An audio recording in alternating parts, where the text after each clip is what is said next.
My dear friends, welcome back. So we were dealing with the class 8th NCERT social sciences book, and the first chapter was the resources. So we have dealt with the basic concepts behind resources, what is resources, and the classifications of resources, and the types of resources that we have. For example, natural resources, man-made resources, and human in itself is a resource. Okay, and then we dealt with the classification of resources, on what basis the resources are being classified. So in this video we are going to further advance in this chapter, and we will look into further classifications of the resources, and also a very important topic, the sustainable development and the principles of sustainable development. So let's start today's topic. So we are dealing with classification of natural resources. We have looked into the multiple bases on which the resources are being classified. Means resources को classify करने के काफ़ी सारे तरीके हैं, काफ़ी सारे basis हैं. हमने एक तरीका देख रखा है on the basis of development and use. Means we have looked into how the resources can be classified into two categories, the actual and the potential resources, based on the level of their development and the level of their usability or the utility. We have looked into what is actual resources and what is potential resources. Actually, actual resources are those resources, the quantity of which are known to us, the quality of which are known to us, and currently we are also using those resources. For example, petroleum, natural gas, kerosene oil, these are resources the stock of which are known to us, and also we are using these resources every day. Okay, they are an integral part of our life in fact. तो ये ऐसे resources जिनके बारे में हमें पूरी तरीक़ा से पता है, हम उनका यूज भी कर रहे हैं. फिर वैसे भी रिसोर्सेज हैं जो पोटेंशियल रिसोर्सेज हैं. Potential means they are future resources. The availability of those resources are known to us, but the quantity and the quality is not known. हमें ये तो पता है कि वो कहाँ है, लेकिन ये नहीं पता है कि कितनी क्वांटिटी में और क्या क्वालिटी है उसका. और उसको जो डेवलप करने के लिए, उसको यूज करने के लिए, उसको यूजेबल बनाने के लिए जो टेक्नोलॉजी चाहिए, शायद वो भी हमने अभी डेवलप नहीं किया है. तो इसलिए वो पोटेंशियल रिसोर्स है, वो हो सकता है फ्यूचर में हमारे काम आए, अभी फ़िलहाल यूज नहीं हो रहा है. Right. Now the second classification of resources is on the basis of origin. When we say origin, origin means from where we are deriving it. हम वहाँ उससे कहाँ से ले पा रहे हैं, कहाँ से उसे निकाल पा रहे हैं. तो अगर आप देखेंगे रिसोर्सेज को on the basis of origin, so we have biotic resources. Biotic means living. So these are the resources which are derived from living beings, right? So these are the resources which are derived from living beings. When I say living beings, it may be animals, right? It may be plants, it may be marine species. Okay, for example, we use a number of animal products. Okay, meat, milk, meat, wool, these are all resources which we derive from animals.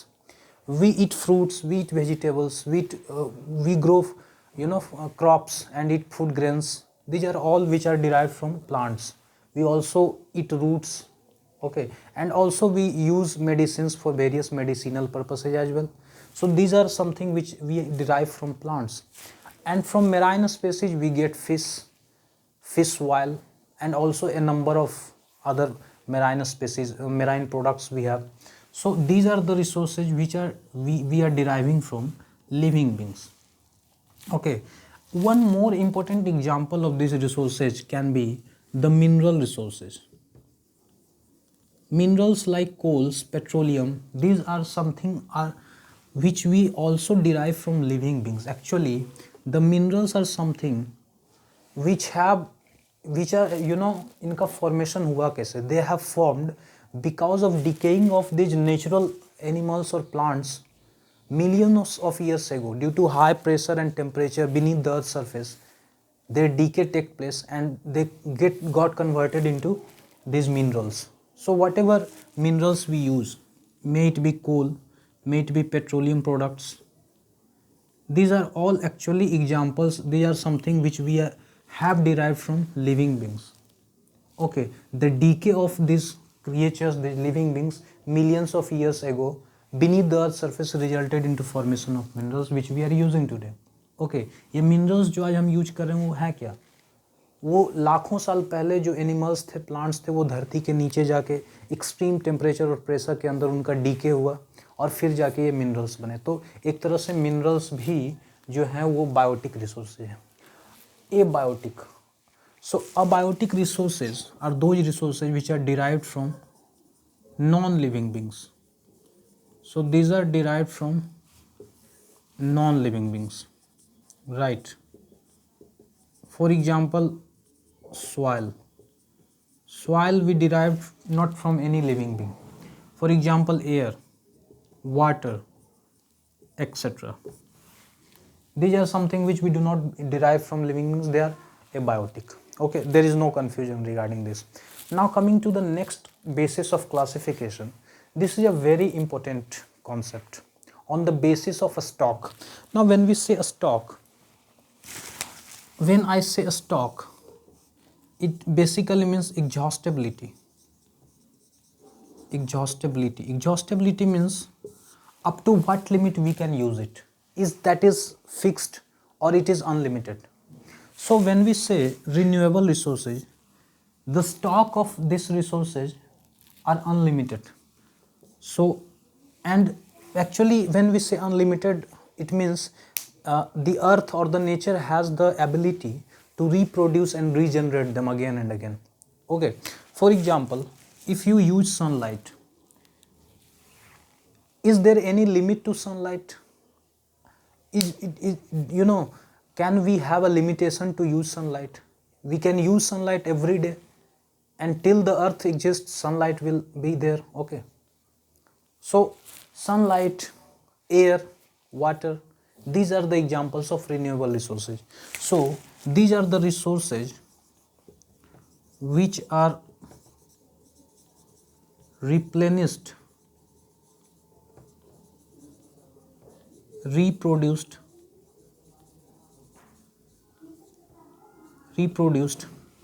and regenerated by nature. For example, you eat fruits. So if you pick up a mango from mango tree, the mango tree will not be able to regenerate or reproduce that mango? ऐसा तो होगा नहीं कि आपने mango तोड़ लिया आम से और फिर आम के पेड़ पर कभी मैंगो नहीं होगा. वो तो हर साल होना है, हर सीजन में होना है. मीन्स जब भी मैंगो का सीजन आएगा तो मैंगो तो होगा, अगर सब कुछ क्लाइमेट वगैरह ठीक रहा तो क्या है, बार बार रिप्रोड्यूस होगा. एक बार आपने गाय से मिल्क निकाल लिया तो क्या मिल्क नहीं निकलेगा? वो निकलेगा जब तक उनके पास कैपेसिटी होगा मिल्क देने का. तो एक तरह से क्या है कि ये सब रिन्यूएबल रिसोर्सेज है.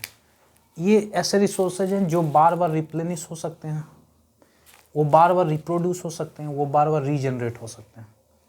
नेचर के पास कैपेसिटी है उनको बार बार पैदा करने की, बार बार रिप्रोड्यूस करने की, बार बार जनरेट करने की. That is why renewable resources.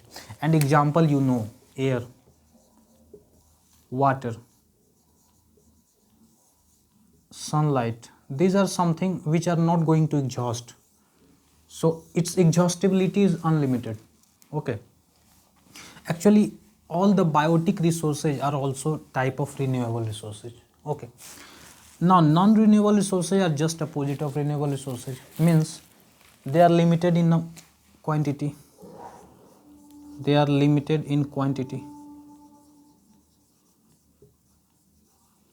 and takes thousands or millions of years for reproduction. Reproduction is not the good word here, suitable word. Regeneration would be the right word. Regeneration or replenishment. For example, we have limited quantity of coal on the earth. हमारे पास कोल की जो मात्रा है, petroleum products की जो मात्रा है, वो धरती के ऊपर लिमिटेड है. क्या होगा अगर एक दिन आए और हम सारा पेट्रोलियम और कोल प्रोडक्ट्स को यूज कर लें?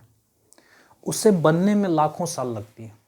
तो बन तो जाएगा लेकिन लाखों साल लगेंगे, तब तक क्या करेंगे, लाख साल के लिए इंसान क्या करेगा। तो इसलिए वो नॉन रिन्यूएबल रिसोर्सेज है, क्योंकि उनको बनने में काफ़ी टाइम लगेगा। रीजनरेट तो होगा लेकिन काफ़ी टाइम लग जाएगा, इसलिए वो नॉन रिन्यूएबल रिसोर्सेज है। So all the fossil fuels that we have, coal, petroleum, kerosene oil, all types of petroleum products are actually non renewable resources. They cannot be replenished so quickly and so easily. Okay, it takes thousands and millions of years.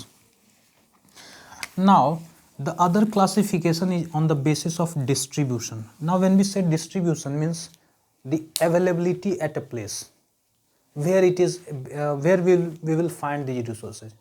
So on the basis of distribution, you have two types of resources, two types of classification that we have. One is the ubiquitous. Ubiquitous means sarvavyapi. So the Hindi word for it is sarvavyapi. Sarvavyapi means which is available everywhere. So these are the resources which can be found everywhere.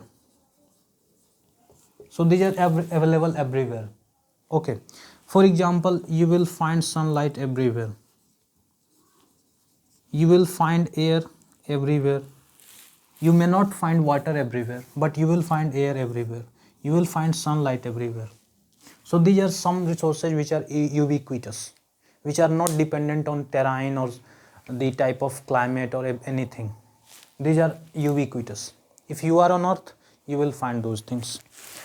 Now okay, there may be change in quantity, but presence will be there, availability will be there. So that is why ubiquitous. For example, if you live on land surface, you will have abundance of air, but as you go up, you know, for example, on Mount Everest, you will not find that much amount of sunlight and that much amount of air as you find on the earth's surface. So the availability may differ, but presence will be there. Localized resources are those resources which are exclusively found in a particular area. For example, coal resources in India are localized. You will find coal in Chota Nagpur Plateau, in West Bengal region. Raniganj is the area where you will find coal. So these are something which are localized in nature. Uranium are localized. You will find uranium in Kazakhstan, some in Canada, in Australia. These are localized. You will not find uranium everywhere on the earth. Okay, that is why they are localized. So their presence is, their availability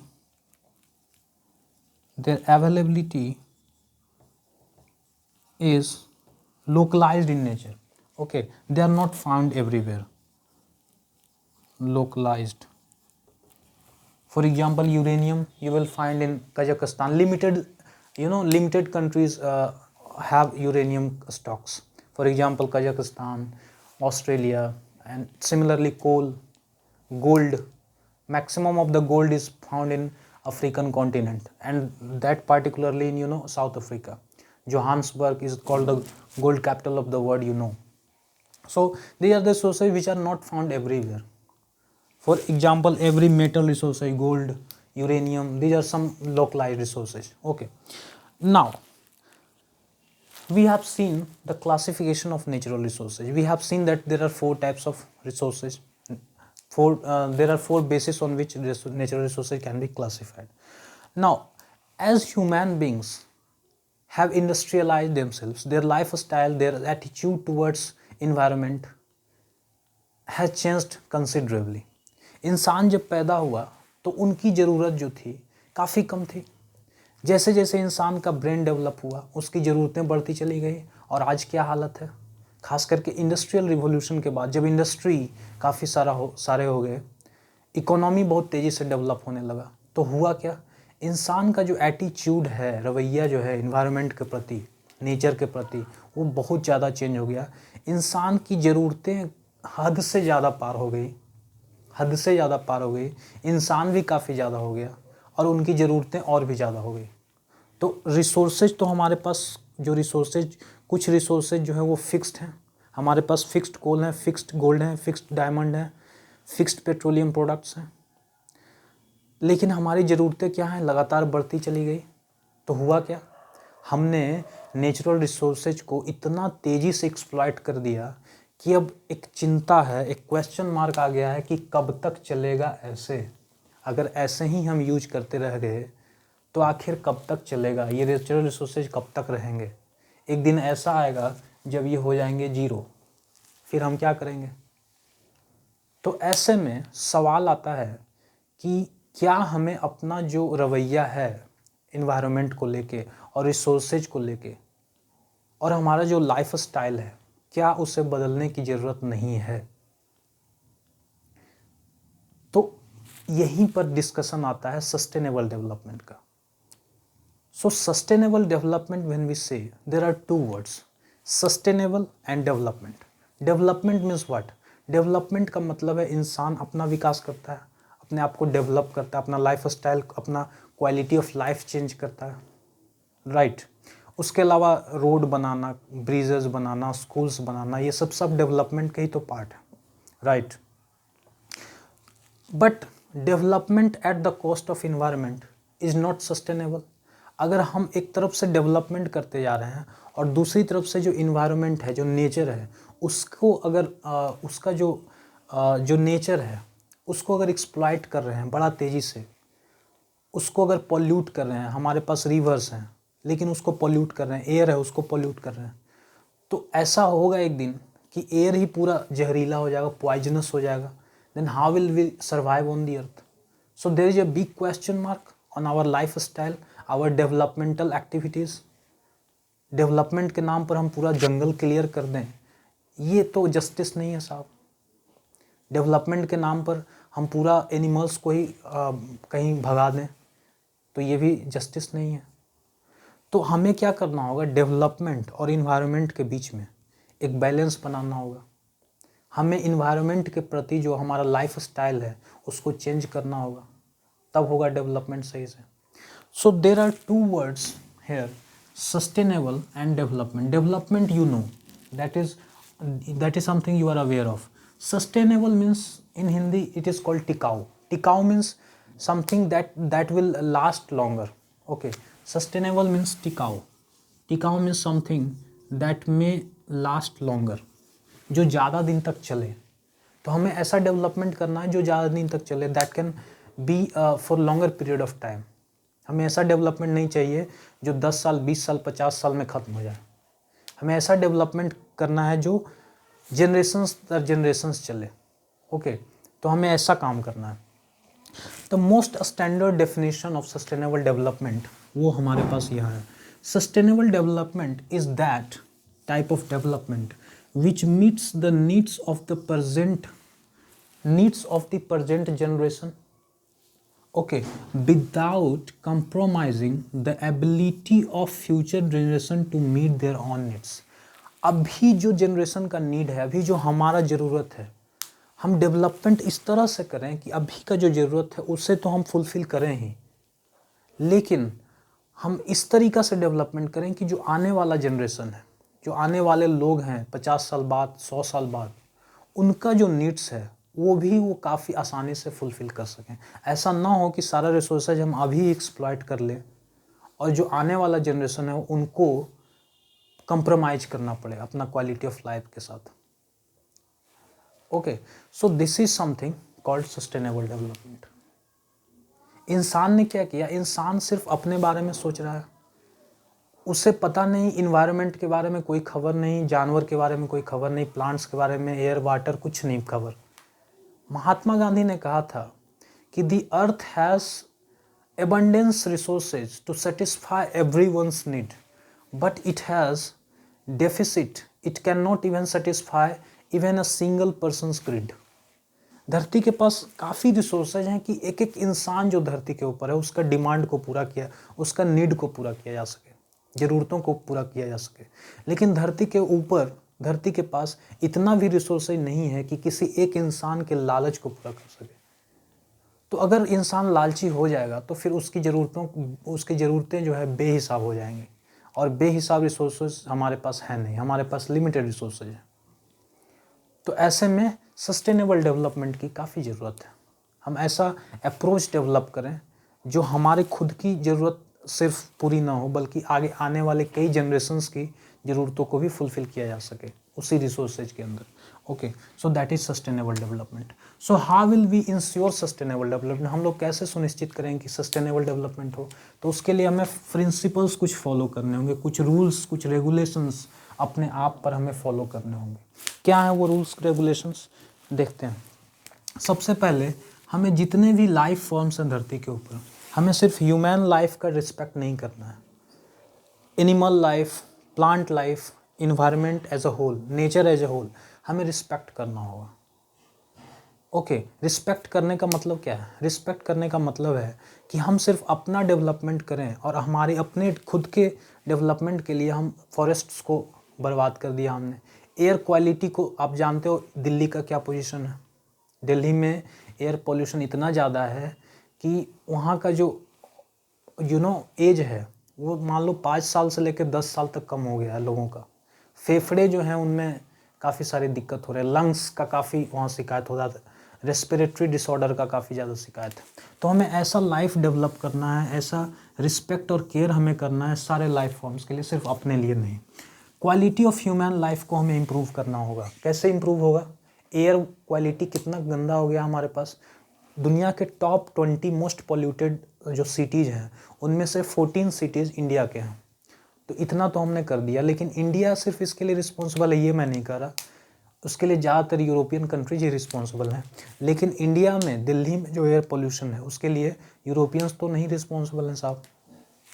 तो हमें quality of human life develop करना होगा, quality of human life improve करना होगा। और वो कैसे होगा? जब हम नेचर का ख्याल रखेंगे।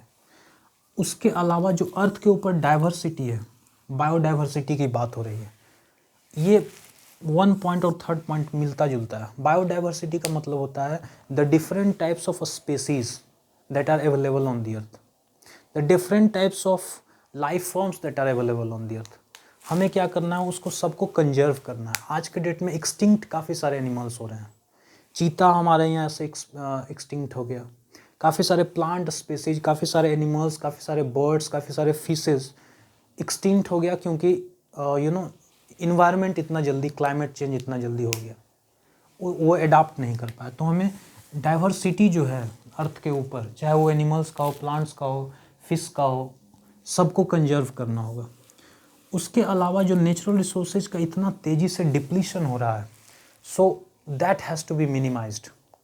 सो we need to minimise the depletion of natural resources. हम इतना तेज़ी से जो खपत कर रहे हैं नेचुरल रिसोर्सेज को, उसको कम करना होगा। उसके अलावा हमारा जो पर्सनल एटीट्यूड है और प्रैक्टिस है इन्वायरमेंट के तरफ, इन्वायरमेंट को लेके जो हमारा एटीट्यूड है, रवैया है, उसको बदलना होगा। हम सुधरेंगे, जग सुधरेगा।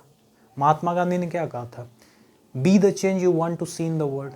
तो आप समाज को बदलने से पहले खुद को बदलो। तो हमारा पर्सनल लेवल पर ये काम करना होगा, हमें खुद का रवैया जो है इन्वायरमेंट के प्रति चेंज करना होगा।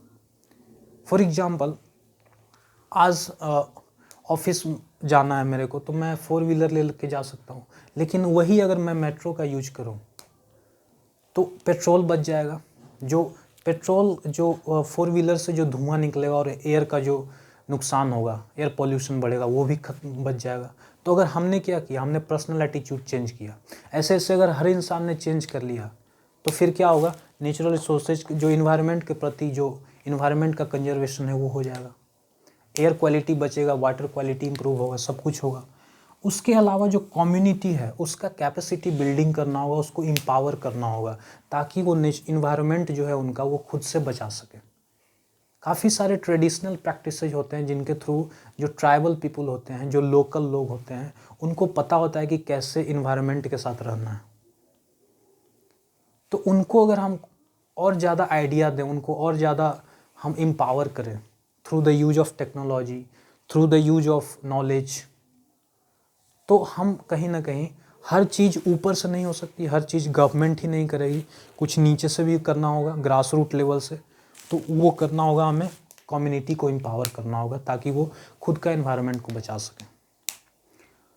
सो when we talk about resources, sustainable development and the wise and justice wise use of resources is very much essential. So my dear friends, take responsibility of natural resources, be the change you want to see in the world, change your attitude towards resources, then only the sustainable development that we wish can be achieved. We have 17 sustainable development goals united according to United Nations, and that can be achieved only when each and every individual, you know, each and every individual tries their best to achieve those. Okay, so in this video we will conclude this chapter here. In the next video we will start with the second chapter of this NCERT class 8th book, that is Social Sciences. Up till then, goodbye, take care, and see you in the next video. Thank you.